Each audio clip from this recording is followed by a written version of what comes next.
Pistons home floor, Cavs will face the New York Knicks, who have been patiently waiting for their next opponent to be decided. Game 1 kicks off Tuesday. Now let's bring in NBA analysts Noah Bono and John Gonzalez. Knicks are trying to go to the finals for the first time since '99. Cavs have never made the finals without their guy LeBron. Noah, let's start with you. What comes to mind first in terms of how these two teams will match up? Well, I think it's going to be interesting because James Harden only got to play in this matchup once during the regular season, once he was traded to the Cleveland Cavaliers. So you don't know necessarily exactly how these two teams will want to play each other. But given what we saw, what Detroit did to Cleveland with, the James Harden and Donovan Mitchell backcourt, and then the Jared Allen and the Evan Mobley front court. I think for Evan Mobley, can you have a monster series? I thought Evan Mobley got a lot better as this Detroit series progressed. So I'm curious, can he post some mismatches for Karl-Anthony Towns on the defensive side of the ball? In all honesty, though, it's going to be really hard for mismatches to really consistently occur for the Cleveland Cavalier offense because of how good the Knicks have been defensively. They're number 2 in defensive rating in the postseason. They were number 7 in defensive rating in the regular season.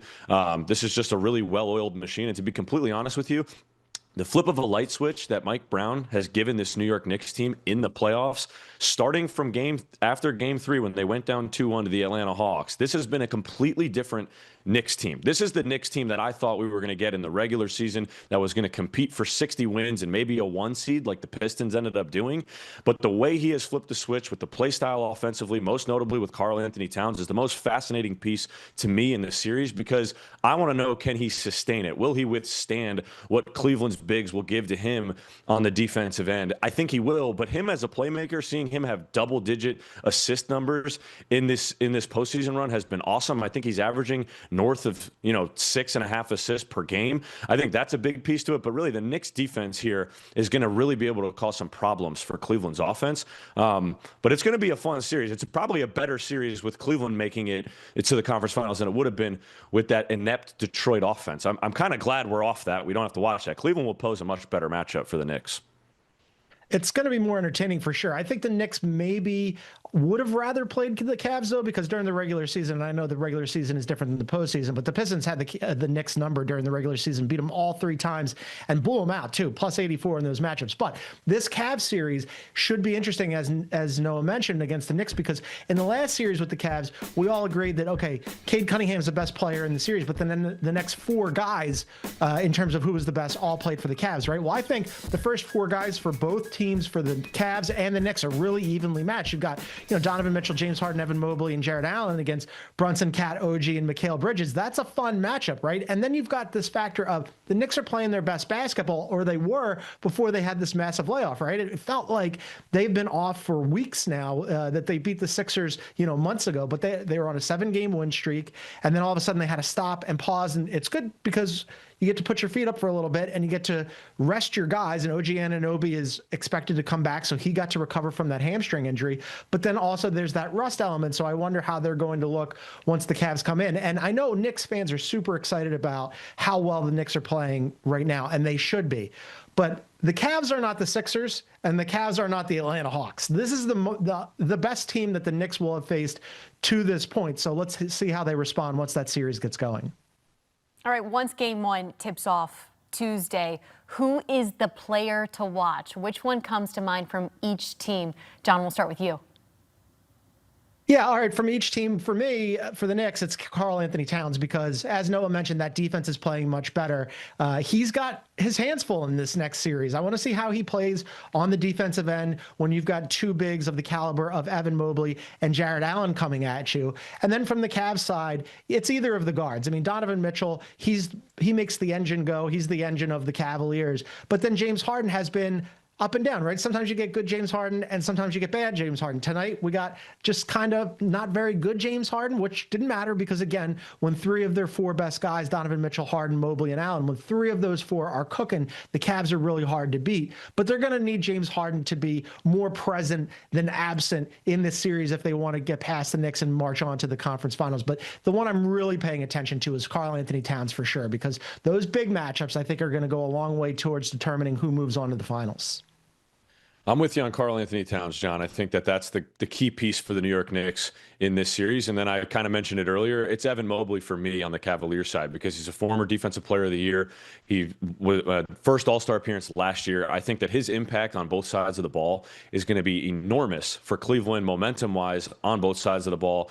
And just his young legs. And I'll echo what I just said. I thought he got better as the Detroit series went on. And I think that these are one of those moments that when we look to some of these guys that was given an accolade as Defensive Player of the Year, made an All-Star game, he's young in his career, is like, this is the time you take off and elevate. Can you make some noise in this postseason run in this third round now that your team has gotten through 2 rigorous 7-game series and be the focal point? I know it's Donovan Mitchell's team and he's going to get this guy involved, but Evan Mobley has got to continue to be the aggressor and have his imprint on the game, regardless of if Donovan Mitchell and James Harden are able to find him. He's got to create ways himself to be a focal piece for this group. But I would definitely say Cat, Evan Mobley, that front court matchup is going to be really interesting.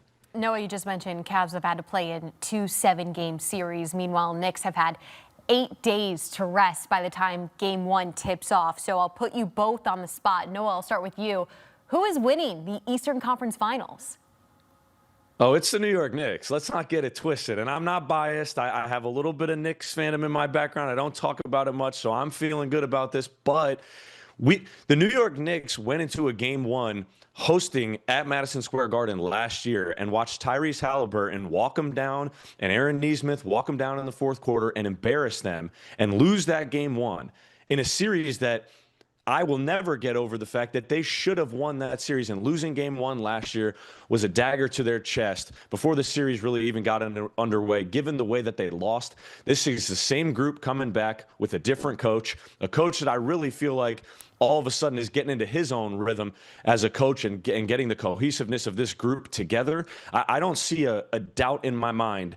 And in the New York Knicks, they might have to shake off a little bit of rust in the first half of game 1, and maybe it'll take all of game 1. But the moment they get their legs under them again and they get back into game live play, they are going to put the bruising on the Cleveland Cavaliers. They've been here before. The way they ended the season last year was not what they wanted. I just don't see another team coming out of the East than the New York Knicks. This was their season from the jump. I picked them to make the finals in the preseason, and I'm about 4 wins away from that coming true. So I'm going to stick with the New York Knicks here.